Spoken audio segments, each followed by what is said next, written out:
সময় সদ্য জন্মানো শিশু জন্ম নিয়ে কান্না করে না, অনেক চেষ্টার পর সে কান্না করে। তারপর দেখা গেল সেই শিশুটি কখনো সেরিব্রালগ্রস্ত, হয়তোবা সে বোবা, হয়তোবা সে মৃগী, হয়তোবা ADHD, হয়তো সে JBS ইত্যাদি রোগে আক্রান্ত হয়। আমরা আমাদের সন্তানকে কেমন দেখতে চাই? রোগগ্রস্ত, লেখাপড়ায় অমনোযোগী, দুষ্ট, দুরন্ত, হিংস্র, স্বার্থপর, একগুঁয়ে, রাগী, বেহায়া, মাদকাসক্ত, অবাধ্য,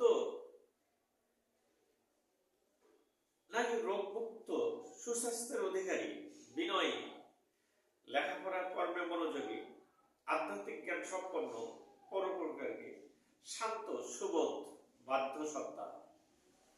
একটা শিশু জন্ম নিয়ে একা একা রোগমুক্ত, সুস্বাস্থ্যের অধিকারী, লেখাপড়ায় কর্মে মনোযোগী, শারীরিক সুঠামদের অধিকারী, মানসিকভাবে আধ্যাত্মিক জ্ঞান সম্পন্ন, পরোপকারী, শান্ত, সুবোধ, বাধ্যানুগত হয়ে ওঠে কি? নাকি তাকে গড়ে তুলতে হয়? কখনোই গড়ে ওঠে না, গড়ে তুলতে হয়। হয়তো ব্যতিক্রম দুই একজন,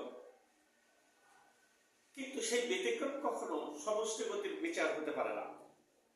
আজ রাষ্ট্রে এত হানাহানি, হিংস্রতা, কিশোর গ্যাং, মাদকাসক্ততা, ডিভোর্স, প্রতারণা, সততা, গুজব, রোগ, শোক, দুঃখ ইত্যাদি। কেন এত অশান্তি? কেন মানুষ আছে এত রোগগ্রস্ত? একটা সময় রেডিও, টিভিতে দেখা যেত ক্যান্সারের খবর, আর আজ এমন কোন পাড়া, মহল্লা, গ্রাম নেই যেখানে 2-4 জন ক্যান্সারের রোগী পাওয়া যাবে না। বর্তমানে একটা সুস্থ মানুষ পাওয়াই দুষ্কর। কেন এত রোগ?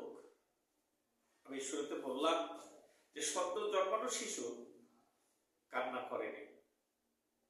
একবার আমরা যদি ভাবি এই শিশুটি কেন কান্না করেনি, তাহলে তো জন্মের আগেই অসুস্থ। কারণ মায়ের পেট থেকে বের হয়ে সে অসুস্থ। তার মানে কি দাঁড়ায়? মায়ের গর্ভ থেকে অসুস্থ। এই অসুস্থতা বাবার কাছ থেকে হতে পারে, মায়ের কাছ থেকে হতে পারে, আবার উভয়ের কারণেও হতে পারে, অথবা তারও আগে থেকে হতে পারে। সেই বিষয়টি বিবেচনায় যখন চিকিৎসা হয়নি, যার ফলে আজ এত হিংস্রতা।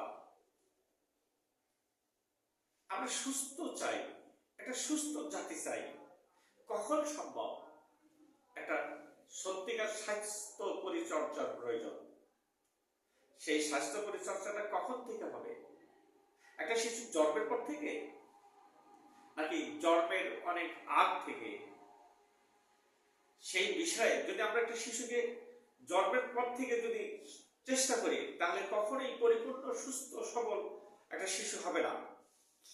মনস্তাত্ত্বিকবিদ ডক্টর ফরেল বলেন, শিশুদের অসৎ আচরণ, অন্যায় কার্যের জন্য তাদের থেকে আমরাই অধিকতর দায়ী।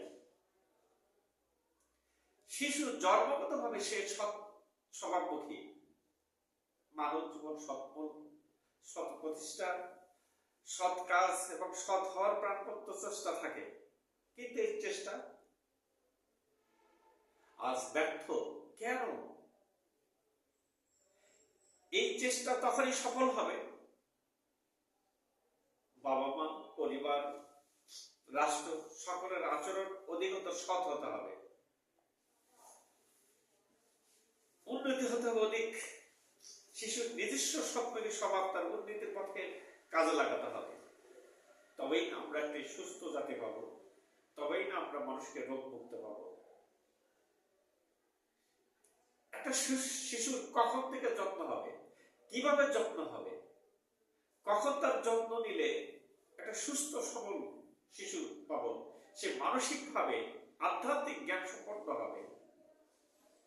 যাতে আমার পাশে থাকো। আগামী দিনে আবারও আলোচনা হবে ইনশাআল্লাহ।